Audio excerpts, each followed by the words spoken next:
করোনার ধাক্কায় এখনো ভুগছে বিশ্ব। নতুন চেহারায় দেখা দেওয়া করোনা এখন এদেশেও, তবে সংশয় কাটছে না নন কোভিড অসুখের চিকিৎসা নিয়ে, কেননা হাসপাতালগুলোতে বেশিরভাগ রোগী এখন অন্য রোগের। তাই দর্শক, কোভিড সহ সেই সব রোগের চিকিৎসা নিয়ে যমুনা টেলিভিশনে আবার শুরু হলো ডক্টরস অন কল। থাকছেন দেশ বরেণ্য বিশেষজ্ঞ চিকিৎসকরা, সরাসরি পেয়ে যাবেন আপনার সমস্যার সমাধান। তাই পরামর্শ পেতে আমাদের ফোন করুন 98240405 এই নাম্বারে, এবং ফেসবুকে আপনারা সমস্যার সমাধান জানতে চাইতে পারেন। আপনাদের সাথে আছি টুম্পা হাসান। আজ আমাদের সাথে আছেন doctor Shaila Nazneen Tania, gynae consultant, BSMMU। Doctor Tania, আপনাকে স্বাগত জানাচ্ছি ডক্টরস অন কলে। মেনোপজ এবং জরায়ুর মুখে টিউমার, এই দুইটি বিষয় নিয়ে আজ আলোচনা শুরু করতে চাই।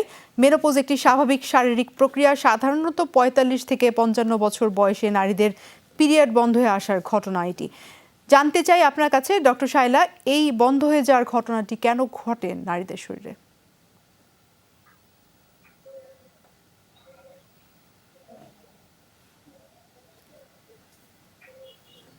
ডক্টর শায়লা, শুনতে পাচ্ছেন আমাকে?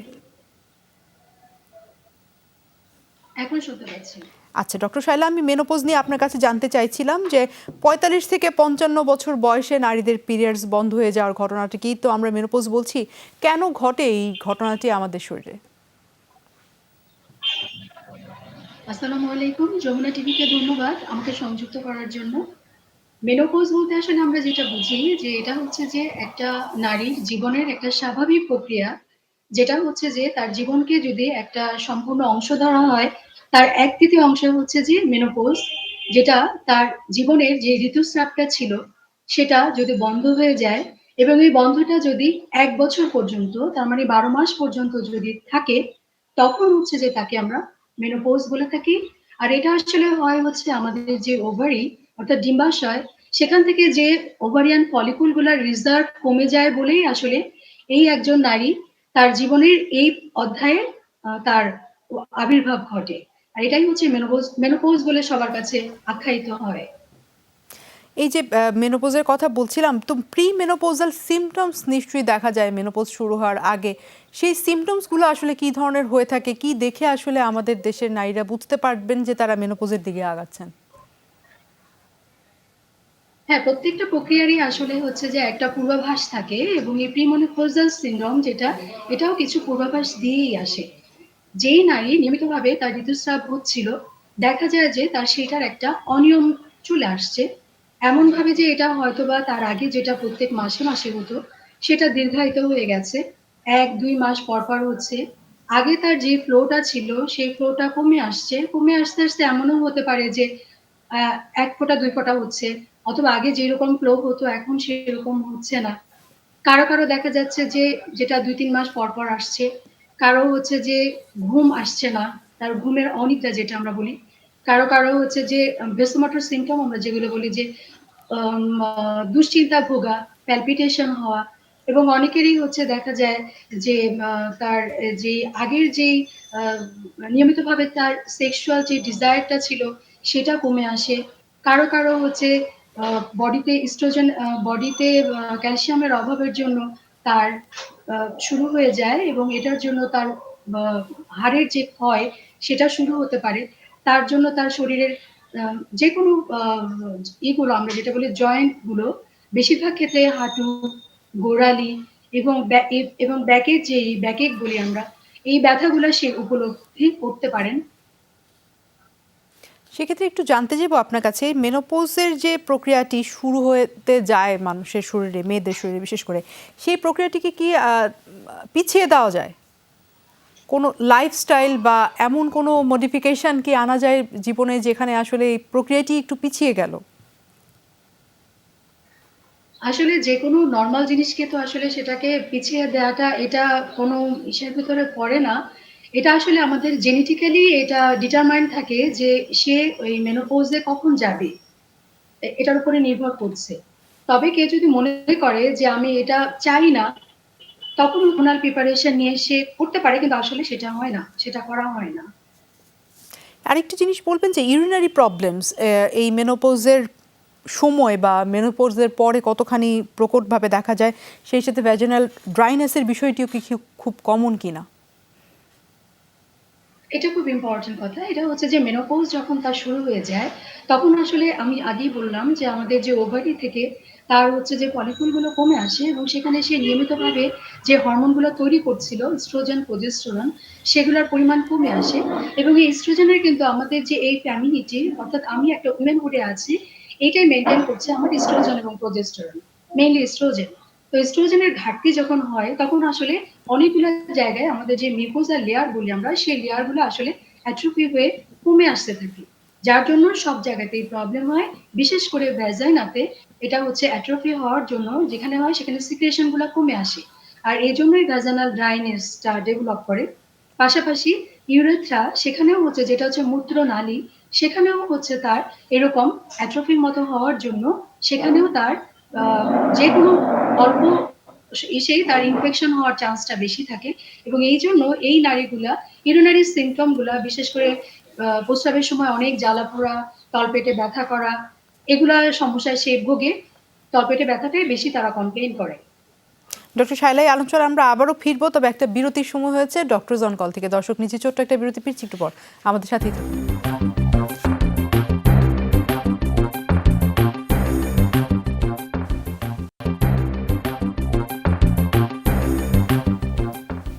স্বাগত জানাচ্ছি আবারও ডক্টর জন কলেজ। আমাদের সাথে আছেন doctor Shaila Nazneen Tania, gynaecologist, BSMMU। Doctor Shaila, আমরা মেনোপজ নিয়ে কথা বলছিলাম। এই পর্যায়ে আপনার কাছে যেটি জানতে চাইবো, ইস্ট্রোজেন হরমোনের কথা বারবারই আপনি বলছিলেন যে যেটির জন্য দায়ী মেনোপজ কারণে ঘটে থাকে আমাদের শরীরে। হরমোনাল ট্রিটমেন্ট কি এই কারণেই দেওয়া হয়, এবং এই হরমোনাল ট্রিটমেন্ট এই বিষয়টি আসলে কি কি বিষয় দেখে কি কি ফ্যাক্টর কাজ করে এবং কাদের ক্ষেত্রে এই ট্রিটমেন্ট প্রযোজ্য, কখন আপনারা সাজেস্ট করেন? অসংখ্য ধন্যবাদ। আসলে এই মেনোপজাল সিমটম হলেই যে তাদেরকে হরমোনাল ট্রিটমেন্ট দিতে হবে এমন কোনো বিষয় না। এটা নির্ভর করছে যে তার সিমটমটা কতটুকু তার জন্য ক্ষতিকর এবং কতটুকু সিমটম সে আমাদের কাছে নিয়ে আসছে। কারণ তার শরীরে যে পরিবর্তনটা আছে অধিকাংশের ক্ষেত্রেই দেখা যায় যে এই পরিবর্তনটা কাউন্সেলিং এর মাধ্যমেই আসলে তারা অ্যাডপ্ট করে ফেলতে পারে। যে যারা একটু তুলনামূলকভাবে এডুকেটেড এবং যারা কাউন্সেলিং এর মাধ্যমে বুঝতে পারে যে তার শরীরে এরকম পরিবর্তন হয়েছে, তখন কিন্তু দেখা যায় যে অনেক সময়ই হরমোনাল ট্রিটমেন্টের প্রয়োজন হয় না। কারণ একটা হরমোন যেটা আমি বাইরে থেকে দিচ্ছি সেটা কিন্তু শরীরে অনেক ধরনেরই পার্শ্ব প্রতিক্রিয়া করতে পারে এবং এমনও কন্ট্রাইন্ডিকেশন আছে যাদেরকে অনেক সময় এইটা আমরা দিতেই পারি না। যেমন যেই রোগীর হচ্ছে যে আগে এন্ডোমেট্রিয়াল হাইপারপ্লাসিয়া আমরা বলি, এই ধরনের প্রবলেম আছে, অথবা যার ব্রেস্ট ক্যান্সারের টেন্ডেন্সি আছে, এগুলো রোগ, এবং যাদের হাইপারটেনশন আছে, যাদের থ্রোম্বো এম্বোলিক ডিসঅর্ডার আছে, তো এই ধরনের মানুষগুলোকে আমরা কিন্তু খুব সহজেই হরমোন প্রিপারেশন দিতে পারবো না। তবে যাদের হচ্ছে যে সিমটম গুলো অনেক বেশি থাকে তাদেরকে আমাদেরকে সিলেক্টিভ ওয়েতে এই হরমোনাল প্রিপারেশন গুলো দিতে হয়। হরমোনাল প্রিপারেশনে কন্ট্রাডিকশনের কথা যেটি বলছিলেন সেটি আপনার কাছে আমি একটু জানতে চাইবো যে কি ধরনের কন্ট্রাডিকশন, কেউ যদি দিতেই চান তা কি কি ধরনের কন্ট্রাডিকশনস দেখা দিতে পারে। তবে তার আগে একটু প্রশ্ন নিতে চাই, একজন দর্শক যুক্ত আছেন আমাদের সাথে। দর্শক কে বলছেন, কোথা থেকে বলছেন, নাম বলে প্রশ্নটি করুন। আসসালামু আলাইকুম, আমি জিনা বলা থেকে বলতেছিলাম। জি বলুন। ম্যাম, আমার সমস্যা হচ্ছে যে আমার একটা বেবি হয়েছে, ওর বয়স 7 মাস 8 দিন। হ্যাঁ, তো আমি ও হওয়ার পরে আমি প্রথম 4 মাস মানে মিন্স হয় নাই আর কি। পরে এখন লাস্ট 2 মাস মিন্স হচ্ছে, কিন্তু ব্লিডিং একদম কম। তো আসলে আমি চাচ্ছি কি যে আমার হাজবেন্ডের বয়স বেশি, আমি একটা ভেবে নেবো আর কি, কিন্তু কনসেপ্ট হচ্ছিল না। এখন আমি কি করবো? আচ্ছা, আপনার বয়সটা বলবেন। আমার বয়স হচ্ছে 27 থেকে 28, 27 এরকম। আর আপনার হাজব্যান্ডের বয়স? ওনার বয়স 40। আচ্ছা, ঠিক আছে, আপনি শুনতে থাকুন, আমরা ফিরছি। ডক্টর শায়লা, আপনি নিশ্চয়ই শুনছিলেন আমি সমস্যা। ওনার সমস্যাটা আসলে আমি শুনতে পাইনি। ওনার সমস্যাটা কি বলেছে উনি? আচ্ছা, সমস্যাটা হচ্ছে ওনার বেবি হয়েছে রিসেন্টলি 7 মান্থস। ওনার এজ হচ্ছে 27-28। আচ্ছা। তো 4 মান্থস হলো ওনার পিরিয়ড স্টার্ট হয়েছে, কিন্তু ব্লিডিং খুব কম। উনি আরেকটা বেবি প্ল্যান করতে চাচ্ছেন এবং ওনার হাজব্যান্ডের বয়স একটু বেশি, তো উনি একটু টেনশনে আছেন, কি করবেন সেই বিষয়ে পরামর্শ চাচ্ছিলেন। ওনার বেবির মুড অফ ডেলিভারিটা কেমন ছিল? সিজারিয়ান ছিল? এই বিষয়ে জানতে পারিনি, উনি আমাদের সাথে কানেক্টেড নেই এই মুহূর্তে। আচ্ছা। আচ্ছা ঠিক আছে। এখন যদি এটা উনার ১ম বাচ্চা হয়ে থাকে এবং হ্যালো। হচ্ছে যে আমি যতটুকু আমার সাথে শুনেছি যে আমাদের সাথে ৮ কানেক্টেড মাস আছেন। জি, আমি জি, জি, জি, আপনি জি, জি, শুনতে আমি পাচ্ছেন নিশ্চয়ই? আপনার বেবি সিজারিয়ান নাকি নরমাল? না, না নরমাল ম্যাম। আমার একটা বেবি, আমার নরমাল, আমার বেবি নরমাল। আচ্ছা, প্রবলেম আচ্ছা। নেই। আচ্ছা, আমার কোনো ঠিক আছে। সমস্যা নেই। আমার নরমাল সব আচ্ছা। ডেলিভারি ঠিকঠাকই বেবির ছিল। বয়স হচ্ছে এখন শুধু ৮ আমার মান্থ। মেন্সের ৮ মাস উনার ব্লিডিং বয়স কম হচ্ছে কিন্তু বাচ্চাটার। আমি বাচ্চা নিতে জি, চাচ্ছি। জি। এটাই সমস্যা। আচ্ছা, আচ্ছা, ঠিক আছে। ডক্টর শায়লা, নরমাল আচ্ছা ডেলিভারি হচ্ছে। বাচ্চাটার বয়স ৮ মাস এবং জি, বাচ্চাটার বয়স ৮ মাস এবং উনার পিরিয়ড শুরু হয়েছে ৪ মাস হলো। জি। এখন উনি বেবি নেওয়ার প্ল্যান করছেন। বেবি নেওয়ার প্ল্যান করছেন ৪ মাস পরে উনার পিরিয়ড শুরু হয়েছে। তো সেকেন্ড বেবির প্ল্যান আসলে কখন করা আচ্ছা। উচিত সেই বিষয়টা নিশ্চয়ই আপনি একটু জানাবেন। অসংখ্য ধন্যবাদ আপনাকে আমাদের সাথে কোয়েশ্চেন করার জন্য আপনাকে অসংখ্য ধন্যবাদ। আসলে আমরা যেটা বলি যে আমার বডিতে যখন একটা প্রেগন্যান্সি এরকম হয় অনেক ধরনের পরিবর্তন আসে এবং এই পরিবর্তনের সাথে, সাথে এটা কিন্তু বডির একটা সময় লাগে। সাধারণত আমরা বলে থাকি যে একটা বাচ্চা ডেলিভারি হওয়ার ২ বছর পরে প্ল্যান করতে অন্য বাচ্চা নেয়ার জন্য। কারণ আপনি ডেলিভারি করলেন সেই বাচ্চাটার কিন্তু একটা অধিকার থাকে সবকিছু উপভোগ করার। কারণ তাকে ব্রেস্ট ফিড করতে হবে এবং তাকে সেরকম পর্যাপ্ত সময় দিতে হবে।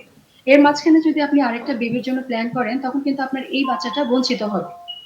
এখন আপনি যদি ডেলিভারির জন্য আপনি যদি পরবর্তী প্রেগন্যান্সির জন্য মানে খুব প্ল্যান করতে চান, তাহলে অবশ্যই এই বাচ্চাটার বয়স ১ বছর কমপক্ষে হতে হবে এবং তারপরেই হচ্ছে যে আপনি আপনার প্রেগন্যান্সির জন্য প্ল্যান করতে পারেন। আর ৪ মাস পরে আপনার পিরিয়ড শুরু হয়েছে এবং আপনি বলেছেন যে এটা অল্প পরিমাণে হচ্ছে। এখন আপনি যদি আপনার বাচ্চাকে কন্টিনিউয়াসলি শুধুমাত্র বুকের দুধ ৬ মাস পর্যন্ত খাইয়ে থাকেন, তাহলে কিন্তু হচ্ছে যে তখন অনেক সময় দেখা যায় অনেকের আমরা ল্যাকটেশনাল অ্যামোনিরিয়া বলি, পিরিয়ড হয়ই না অনেক সময়।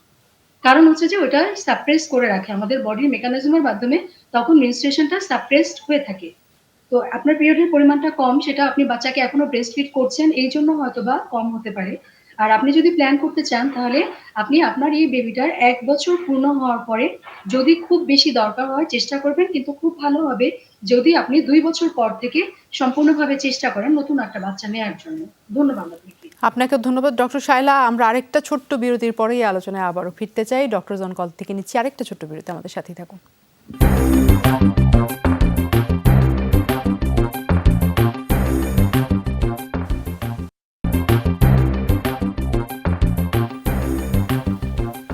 স্বাগত আবারও ডক্টর জন কলে। আমরা আমাদের আলোচনায় ফিরে যেতে চাই। মেনোপজ নিয়ে কথা বলছিলাম এবং হরমোনাল ট্রিটমেন্টের কথাও চলে এসছে। ডক্টর শায়লা, আপনি বলছিলেন কন্ট্রাডিকশনসের কথা। হরমোনাল ট্রিটমেন্টের ক্ষেত্রে আসলে যদি কেউ করাতে চায় কি কি ধরনের অসুবিধা হতে পারে? আপনি জিজ্ঞাসা করেছিলেন যে কন্ট্রাইন্ডিকেশন কি? যেখানে আমরা আসলে উনি চাইলেও উনাকে আমরা দিতে পারব না এই হরমোনটা।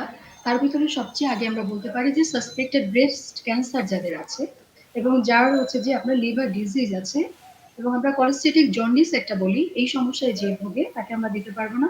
এবং অনেক সময় দেখা যায় যে কোনো কারণ ছাড়াই কারো হচ্ছে যে রক্তপাত হচ্ছে, যেটার কারণ আমরা এখনো জানতে পারি নাই। তাহলে এই ধরনের রোগীগুলাকে আমরা হচ্ছে যে এই হরমোন থেরাপিটা দিতে পারব না। দেয়ার তাদের দিতেই পারবো না। আর যাদেরকে দিতে পারবো তাদেরকে দেয়ার আগেও আমাদেরকে একইভাবে কাউন্সেলিং করে নিতে হবে এবং যে হরমোন থেরাপিটা আমরা দিচ্ছি ওটাকে কিন্তু কন্টিনিউয়াসলি খেতে হবে যেভাবে আমরা তাকে বলবো। কারণ হচ্ছে সে যদি অন অ্যান্ড অফ খান উনি তাহলে কিন্তু ওনার ব্লিডিং এর একটা চান্স থাকবে। কারণ এটা আমার বডিতে গিয়ে একটা সাস্টেইন লেভেল মেইনটেইন করবে। যখনই উনি খাবেন না তখনই কিন্তু ওনার ওই লেভেলটা যখন মেইনটেইন হবে না তখনই কিন্তু ওনার ব্লিডিং এর একটা চান্স থাকবে। আর এবং হরমোন থেরাপিতে আসলে মেইনলি এবং অতিরিক্ত এই যে ওজন বৃদ্ধির সাথে এটার কোনো সম্পর্ক আছে কিনা? লাইফস্টাইল এখানে মডিফিকেশন কতটা দরকার আফটার মেনোপজ? অবশ্যই। এটা হচ্ছে যে আসলে সরাসরি তো হরমোন থেরাপিতে আমরা যাই না। আমরা হচ্ছে যে এই রোগীগুলার যখন চিকিৎসা পদ্ধতি শুরু করি, কিছু নন হরমোনাল ট্রিটমেন্ট আছে, কিছু হরমোনাল ট্রিটমেন্ট আছে। তো আপনি যেহেতু ১ম এই হরমোনাল দিয়ে শুরু করেছেন, এজন্য হরমোনগুলার নামই আমি কিছুটা বলতে চাচ্ছি না। যেহেতু এস্ট্রোজেনের হচ্ছে তার ঘাটতি, তাই এস্ট্রোজেন দিয়ে এটা রিপ্লেস করতে হয়। তো এস্ট্রোজেন আমরা যেভাবে দিব কনজুগেটেড ইথিলিন এস্ট্রোজেন যেটা, এটা দিলে এর সাথে আমরা হচ্ছে যে কাউন্টার অ্যাকশন হিসাবে প্রজেস্টেরন আমরা তাদেরকে দিতে হয়। তো এস্ট্রোজেন প্রজেস্টেরন দিয়ে আমরা তার সাইকেলটাকে কমপ্লিট করি। এটা একটা। আর ওয়াইডলি এখন ইউজ হচ্ছে টিপিলন একটা ড্রাগ আছে আমাদের।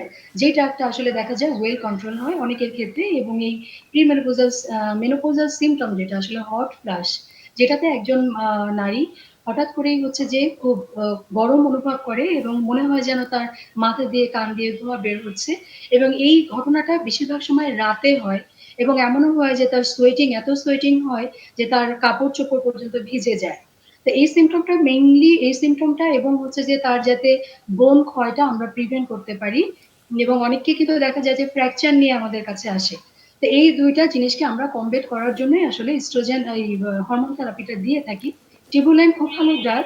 টিবুলাইনের মাধ্যমে খুব ভালো কন্ট্রোল করা যায় এবং ওটাও আমাদের নিয়মিত ফলো-আপ এর মাধ্যমে এই রোগীটাকে আমরা মনিটরিং করব। এগুলো হচ্ছে যে আমাদের হরমোনাল প্রিপারেশন। আরো কিছু ট্রিটমেন্ট আছে, সেগুলো আমরা হরমোন হিসেবে ইউজ করি এবং বিভিন্ন একেকটা রুট আছে যে কোনটা কিভাবে দিব, কোনটা মুখে দিতে পারি, কোনটা হচ্ছে যে জেল হিসাবে ইউজ করে, আবার কতগুলা ট্রান্সডার্মাল আমরা প্যাচ হিসাবে দিতে পারি। এগুলো একেকটা রুট অফ অ্যাডমিনিস্ট্রেশন এর উপরে নির্ভর করছে। আবার এমনও আছে যে প্রতিস্থান প্রিপারেশন আমরা হচ্ছে যে ইউটেরাসের ভেতরে আমরা হচ্ছে যে দণ্ডর মাধ্যমে ওখানে রেখে তাকে কন্টিনিউয়াসলি প্রতিস্থান সাপ্লিমেন্টেশন দিতে পারি এই রোগীগুলোকে। আর নন হরমোনাল যে প্রিপারেশন গুলা সবার আগেই আসবে হচ্ছে লাইফস্টাইল মডিফিকেশন। কারণ হচ্ছে যে যেই মানুষটা সাধারণ মতোই যে যার একটা নিয়মিত একটা ঋতুস্রাবের ভিতরে ছিল, তার ভিতরে একটা হরমোন কন্ট্রোল ওয়েতে ছিল, তখন কিন্তু তার বডি ওয়েটটা খুব সুন্দর মেনটেন করছিল এবং সে অনেক অ্যাক্টিভিটিস এর ভিতরেও ছিল। এই সময় তার অ্যাক্টিভিটিসটাও কমে যায় এবং যেহেতু তার ইস্ট্রোজেনের পরিমাণও কমে আসে, সেই জন্য হচ্ছে যে তার দেখা যায় কিছুটা অবিসিটি হওয়ার চান্স থাকে। তো তখন এই অবিসিটিটা কমানোর জন্য আমরা বলে থাকি যে আগে যদি তার অ্যাক্টিভিটিস যতটুকু থাকে চেষ্টা করবে যে অ্যাক্টিভিটিস এর ভেতরেই থাকতে, এবং কিছু এক্সারসাইজ করতে পারেন ওনারা। কেউ জিমে যেতে পারেন, কেউ হচ্ছে যে বাসায় যোগা করতে পারেন। এক্সারসাইজের মাধ্যমে রেগুলারলি একটা সে রিদমিক একটা এসে ভিতরে থাকতে পারেন। আর হচ্ছে যে কিছু মেডিকেশন আছে যেগুলো আমরা যেটা বলি যে নিউট্রিশাস ফুড, যেমন হচ্ছে যে ফাইটো ইস্ট্রোজেন কন্টেনিং যে ফুডগুলো আছে, ব্রোকলি, তারপরে সিরিয়াল জাতীয় যে ফুডগুলো, এবং হচ্ছে যে স্টিম জাতীয় যে খাবারগুলো, এগুলো যদি তারা খায়, এখান থেকে দেখা যাবে ন্যাচারালি তার ইস্ট্রোজেন সমৃদ্ধ খাবার সে খাচ্ছে। সয়া প্রোটিন খেতে পারে এবং হচ্ছে যে বাদাম, যে কোনো ধরনের বাদামগুলো কিন্তু খুবই ভালো B1, B2, B6 আমাদেরকে সাপ্লিমেন্টেশন দিয়ে থাকে। তো আমরা ন্যাচারাল ফুডের মাধ্যমে তাদেরকে চেষ্টা করি যে এটা রিপ্লেস হতে। তবে কিছু মেডিকেশন আমরা তাদেরকে দিয়ে থাকি, যেমন আমরা বুঝতে পারি যে এই সময় আসলে তার যে বোনের অস্টিওক্লাস্টিক অ্যাক্টিভিটি বলি, যে তার বোন ক্ষয়টা বেশি হতে থাকে, অস্টিওপোরোসিসের চান্স অনেকটাই বেড়ে যায়। তো এই অস্টিওপোরোসিসকে প্রিভেন্ট করার জন্য আমরা তাদেরকে বলি দুগ্ধ এবং দুগ্ধ জাতীয় খাবার বেশি করে খেতে এবং প্রোটিন জাতীয় খাবারগুলো বেশি করে খেতে। সেটা মাছ, মাংস, ডিম, যেভাবেই হোক উদ্ভিদ জাতীয় প্রোটিন, সেগুলো দিয়ে তাকে রিপ্লেস করতে হয়। আর অ্যাজ এ ড্রাগ হিসেবে আমরা তাদেরকে কিছু নিউট্রিয়েন্টস, মাল্টিভিটামিন জাতীয়, যেমন তাকে আমরা হচ্ছে যে ভিটামিন B1, B2, B6 এর কম্বিনেশন দিয়ে থাকি, এবং ক্যালসিয়াম, যেটা যে শুধু দুধ খেয়ে কিন্তু এই সময় তার বডিতে যতটুকু ক্যালসিয়াম লাগবে সেটা হচ্ছে 1 to 1.5 গ্রাম ক্যালসিয়াম লাগে এই সময় একজন মেনোপজাল লেডির তার বোনের যে বোন মেরো জি কমে আসে, বোন মেরো জি ডেন্সিটি কমে আসার এটা রিপ্লেস করার জন্য তার ১ থেকে ১.৫ গ্রাম, তার মানে পরিমাণে যদি ৫০০ ক্যালসিয়াম ইনটেক করতে হবে। অসংখ্য ধন্যবাদ আপনাকে মিলিগ্রামের ডক্টর একটা শায়লা নাজনীন ওষুধ। তানিয়া, আপনার মূল্যবান সময় থেকে আজ আমাদের সময় দিয়েছেন। আর দর্শক, এই ছিল ডক্টর জনকলে আজকের মতো। আগামী পর্বে দেখা হবে, ততক্ষণ পর্যন্ত আপনারা সবাই ভালো থাকুন, সুস্থ থাকুন।